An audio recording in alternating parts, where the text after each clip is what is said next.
Salut à tous et bienvenue dans cette nouvelle vidéo où on va décortiquer ensemble l'ensemble des frais Amazon à prendre en compte pour pouvoir vendre un produit. Car quand tu décides de te lancer sur Amazon, tu dois bien évidemment prendre l'ensemble des frais en compte pour vérifier si tu es rentable. Si tu n'es pas rentable, ça ne sert strictement à rien de lancer un produit sur la marketplace. On va donc découper la vidéo en 3 parties. D'abord, je vais te présenter les frais Amazon à prendre en compte dans ton calcul. Ensuite, je vais te montrer comment concrètement on fait ce calcul de rentabilité et on ira sur mon ordinateur pour faire cette petite étude de cas. Et enfin, je vais te partager quelques astuces en fin de vidéo pour te montrer comment faire pour optimiser tes frais Amazon. On voit ça tout de suite. Allez, on y va, c'est parti.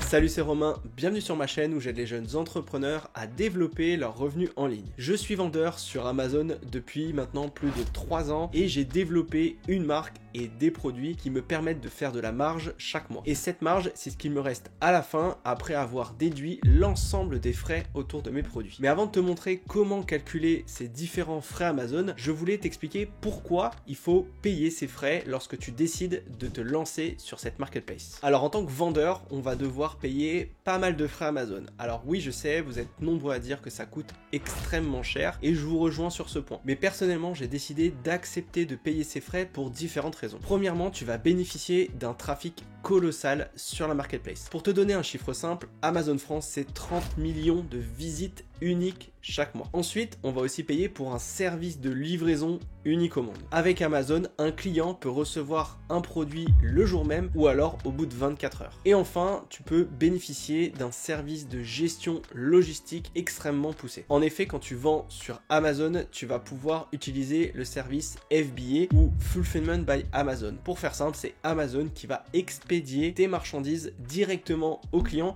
et qui va même s'occuper du SAV. Donc globalement, tu vas faire tes ventes et tu n'as absolument rien à faire hormis développer ton produit, rechercher de nouvelles idées produits et faire bien sûr le marketing autour de tes offres. Tu comprends donc facilement pourquoi j'ai décidé d'accepter de payer ces frais à Amazon. C'est la tranquillité d'esprit parce qu'il y a du trafic, donc j'ai pas besoin de faire du trafic sur les réseaux sociaux pour emmener vers mon produit et surtout je délègue absolument toute la partie logistique, donc j'ai vraiment pas de prise de tête. Alors la principale problématique des nouveaux vendeurs sur Amazon, c'est que premièrement, la plupart des débutants qui ne connaissent pas forcément très bien la marketplace vont vouloir vendre des produits sans prendre en compte ces frais Amazon. Donc automatiquement, ils font très peu de marge ou parfois même ils perdent de l'argent. Et aussi, tu as certaines marques qui décident d'ouvrir Amazon France pour pouvoir obtenir un réseau de distribution supplémentaire. Donc ils ont développé des produits en dehors d'Amazon, donc sur leur site ou via la distribution physique, et ensuite ils décident de les vendre sur Amazon. Sauf que ils ont fait l'ensemble de leurs calculs par rapport aux frais via leur site internet et non pas par rapport aux frais Amazon. Donc très souvent, ces entreprises, lorsqu'elles décident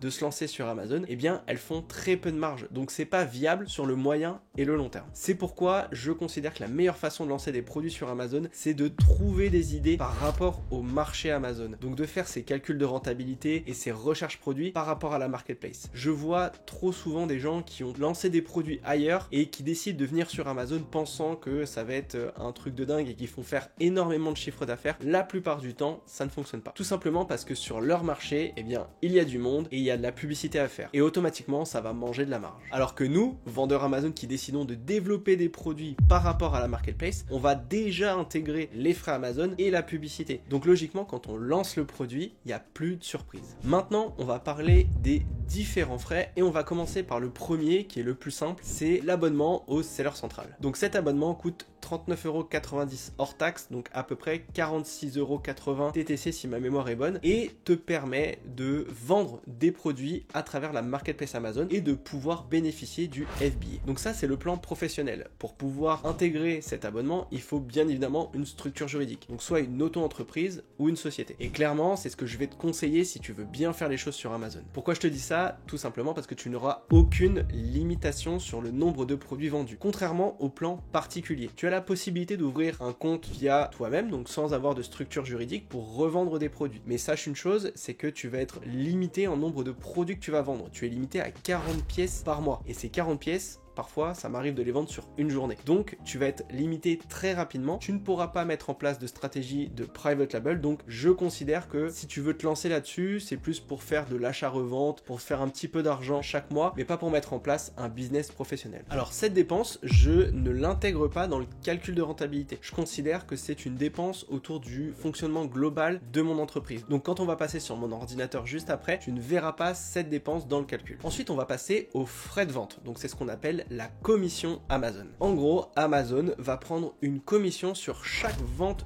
que tu vas faire. Et cette commission, elle est calculée en pourcentage sur le chiffre d'affaires TTC de ton produit. Le pourcentage va dépendre de la catégorie de ton produit. Parfois, tu vas être sur des catégories qui vont être autour de 8% et parfois, tu vas être sur du 15%. Alors, globalement, on va être plus sur du 15%, mais parfois, ça peut arriver, notamment sur le bricolage ou sur les produits autour du vélo ou du cyclisme, que les pourcentages soient un tout petit peu inférieurs. Donc, c'est ce qui te permettra de dégager un peu plus de marge. En fait, cette commission, c'est comme si tu louais ton listing. Amazon te donne la possibilité de vendre sur la plus grande marketplace du monde, là où il y a le plus de trafic. C'est un peu comme si tu vendais sur les Champs-Élysées, t'es pas dans une petite rue où il y a absolument personne, t'es bien visible sur les Champs-Élysées et il y a beaucoup de trafic. Donc automatiquement, tu vas devoir payer comme une location de ton listing sur Amazon pour pouvoir faire tes ventes. Et en plus de ça, Amazon utilise cette commission bien sûr pour investir en marketing, donc pour faire de la pub télé, de la pub radio ou même de la pub sur les réseaux sociaux. Ensuite, le troisième frais à prendre en compte dans ton calcul de rentabilité, c'est bien sûr les frais d'envoi FBA. Donc concrètement, c'est le prix que tu vas devoir payer pour qu'une personne de chez Amazon aille dans l'entrepôt, aille chercher ton produit, le mettre dans un carton Amazon, mettre les étiquettes et l'envoie directement au client. Et dans ces coûts FBA est compris également le service après-vente. Pour calculer ces frais d'expédition, Amazon prend en compte 3 éléments: la taille de ton produit, le poids du produit et le lieu d'expédition. Et tu le verras, les tarifs peuvent varier selon l'endroit où est disponible ton produit dans les entrepôts. Et franchement, quand tu vois les prix qui sont proposés sur Amazon, parfois c'est beaucoup plus intéressant de passer avec Amazon que d'aller avec La Poste ou Colissimo qui coûtent beaucoup plus cher pour toi, seul entrepreneur. Quand tu compares par rapport à La Poste ou Colissimo, eh bien les tarifs sont plus avantageux sur Amazon parce qu'ils ont des partenariats en direct avec La Poste, avec DDP ou encore avec Colissimo. Et enfin, dernier frais à prendre en compte autour du calcul de rentabilité de ton produit sur Amazon, c'est bien évidemment les frais de stockage. Pour pouvoir envoyer les produits directement au client, eh bien il faut que les produits soient dans un entrepôt. Et évidemment, Amazon va te facturer pour entreposer tes produits dans leurs différents entrepôts en France et en Europe. Donc le prix du stockage, en fait, va dépendre de la place que tu vas prendre dans l'entrepôt. Donc évidemment, le calcul se fait en mètres cubes. Donc tu vas envoyer tes cartons là-bas, ça va prendre une certaine place et Amazon va te facturer pour cette place que tu vas prendre. Mais les frais de stockage vont aussi dépendre de la période. Quand tu vas être sur la période de Noël, donc sur octobre, novembre, décembre, les frais de stockage vont avoir tendance à augmenter. C'est normal, tout le monde va avoir des produits dans les entrepôts. Donc ça va te coûter un peu plus cher. Le reste de l'année, les tarifs vont avoir tendance à baisser et donc ce sera un tout petit peu plus viable. Alors tu le verras, les frais de stockage, c'est quelques centimes par produit chaque mois, donc ça va pas remettre en cause la viabilité de ton produit sur Amazon. Voilà, maintenant tu as vu globalement quels sont les différents frais à prendre en compte sur Amazon autour de ton produit. Maintenant on va se rendre sur mon ordinateur et je vais te montrer concrètement comment on va les calculer, où est-ce qu'on trouve les informations pour pouvoir bien calculer ces différents frais et à la fin on va essayer de voir si le produit qu'on aura trouvé dans cette étude de cas nous permettra de gagner de l'argent ou pas. On se retrouve tout de suite sur mon ordinateur. Ok, c'est parti pour l'étude de cas. Donc on va prendre l'exemple ci-dessous. Donc c'est une imprimante d'étiquette. Donc j'ai pris cet exemple tout simplement parce que je viens d'en acheter une pour pouvoir printer sur mes produits ou mes cartons. Donc je me suis dit que l'étude de cas allait être beaucoup plus intéressante si je faisais sur un gros produit. Donc normalement ce produit est vendu à 139 €, mais en ce moment c'est le Prime Day. Donc on voit qu'il y a une offre dessus, mais notre calcul se fera sur 139 €. Donc ce qu'on va devoir faire, c'est dans un premier temps estimer l'ensemble des frais Amazon autour de ce produit. On va bien sûr y déduire la TVA, le prix du produit et évidemment le marketing qu'on va devoir faire sur ce produit. Donc ce qu'on va faire tout simplement, c'est aller chercher l'ASIN de notre produit, donc l'ASIN qui se trouve normalement un peu plus bas, qui est ici, voilà. Donc ça c'est l'ASIN du produit qu'on va copier, d'accord, et on va aller sur la calculatrice Amazon FBA. Donc je vous mettrai le lien juste en dessous de la vidéo. Donc c'est une calculatrice en fait qui va te permettre d'estimer les frais Amazon autour du produit du concurrent. d'accord? Si tu considères faire un produit à peu près similaire avec une taille de packaging similaire, eh bien tu peux du coup utiliser cette calculatrice pour faire tes estimations. Donc ici on va aller choisir la Marketplace France, on va aller coller notre ASIN et on va cliquer sur rechercher, et à partir de ce moment on voit que c'est bien le bon produit qu'on est en train d'analyser. On voit le prix de vente de l'article qui est donc à 139 €. Évidemment si tu veux proposer un tarif différent, eh bien tu peux le faire, tu peux le mettre à jour juste ici, et tu vas avoir deux colonnes, une colonne Amazon Fulfillment et une colonne votre traitement. Alors votre traitement c'est réservé pour tous les vendeurs qui veulent envoyer eux-mêmes leurs produits. Donc ici ça va pas nous intéresser, nous on veut faire du FBA, donc on va rester dans du coup ce cadre là. Maintenant on va aller estimer les différents frais. Donc premier frais à prendre en compte, ce sont les frais de gestion. Alors les frais de gestion en fait c'est la commission Amazon, d'accord? Donc ça je t'en ai parlé un petit peu, c'est calculé sur le prix de vente TTC du produit. D'accord. Et donc pour savoir quel est le pourcentage, eh bien il faut tout simplement aller ici. Donc je te mettrai aussi le lien juste en dessous de la vidéo. En fait ce sont les tarifs des différentes catégories, donc les pourcentages des différentes catégories. Ici dans ce produit on est dans la catégorie, donc pour ça tu vas aller voir juste là, on va aller voir dans quelle catégorie on est. On est dans commerce, industrie et sciences. Donc on va retourner ici et normalement voilà, fourniture professionnelle, industrielle, scientifique. On va être normalement dans cette catégorie là. Et donc la catégorie elle est à 15,45%. Donc pour faire simple, Amazon va prendre en frais de vente 15,45% de notre prix global, d'accord? Donc à peu près 10 €. Alors bien sûr parfois ça pourrait varier, d'accord? Mais globalement on va être à peu près à ça. Ensuite ils vont te rajouter un frais par article de 0,99 centimes. Alors ça faut pas le prendre en compte parce qu'on a un plan professionnel, donc il faut retirer du coup ces 0,99 centimes. En frais professionnels il n'y a pas de frais ici par article, d'accord? Ça c'est pour ceux qui sont en compte particulier, donc ça fonctionne pas. Donc ça on le retire et globalement on a à peu près 10 € de frais de vente. D'accord. Ensuite, on passe au coût d'expédition. Donc l'expédition qui est juste là. L'expédition, bien sûr, c'est les frais d'envoi et le SAV autour de ton produit. Donc pour connaître ce tarif-là, en fait, ce qu'il faut regarder, c'est la taille approximative du packaging. Donc là, on l'a pas forcément. Je vais juste regarder sur la fiche si on l'a. Ouais, on l'a ici, tu vois. Dimension de l'article. On voit que ça fait 22 par 11,20 par 16 cm. Donc ici, ça va être très simple. On va aller du coup sur la grille tarifaire que tu peux télécharger. D'accord, c'est toujours sur la même page. Tu cliques ici sur grille tarifaire France et ça va t'ouvrir cette page. Donc c'est les frais expédiés par Amazon qui sont mis à jour régulièrement. Donc là, ils ont été mis à jour le 26 septembre. Et ce qu'il va falloir faire, c'est aller regarder quel est le prix pour un envoi de ton produit. Donc là, on est dans taille standard et surdimensionné. Si ton produit, il est un peu différent, bien sûr, tu as plein de tarifs qui sont ici. Mais là, on va aller sur les tarifs les plus classiques. Je vais essayer de zoomer un petit peu et on va aller chercher notre produit. Donc on a dit que du coup la taille c'était 22 par 11 par 16 et qui fait 1,2 kg. Donc je pense qu'on sera dans cette catégorie parce que ici c'est 35, 25, 12. Donc là on est un peu au-dessus. Donc normalement on sera sur cette catégorie, colis standard, et notre produit fait moins de 1,4 kg, donc il fait 1,2 kg. Donc logiquement on est en France, donc on va aller choisir cette colonne. On va aller voir ici, donc moins de 1,40 kg, donc on est à 6,77. Donc logiquement si on retourne ici, voilà, on est à 6,16, donc ça peut varier parfois. Donc ça il faut juste vérifier pour voir qu'est-ce qui a été pris en compte ou pas. Mais là on est à peu près à 6 € et quelques, donc ce qui nous permet de savoir combien ça va nous coûter pour envoyer au client. Ensuite on passe au coût de stockage, donc ici il est de 0,13, donc là on est au mois d'octobre, donc on va cliquer sur octobre, donc il est de 0,18, donc ça c'est le tarif à l'unité pour le stockage autour de ton produit.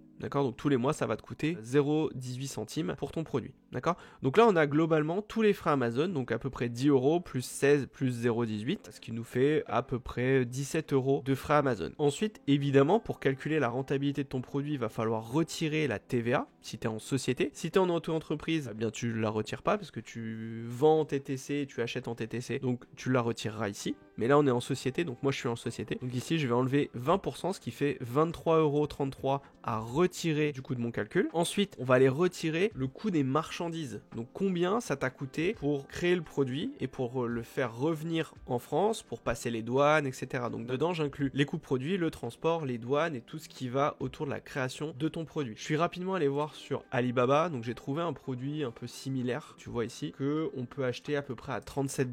Donc si on rajoute des frais de transport, les frais de douane et d'autres frais autour du produit, on va dire à peu près qu'on pourrait avoir le produit, allez je dirais à peu près à 45 $. Si on le passe en euros, on va être à peu près à 43 environ, hein.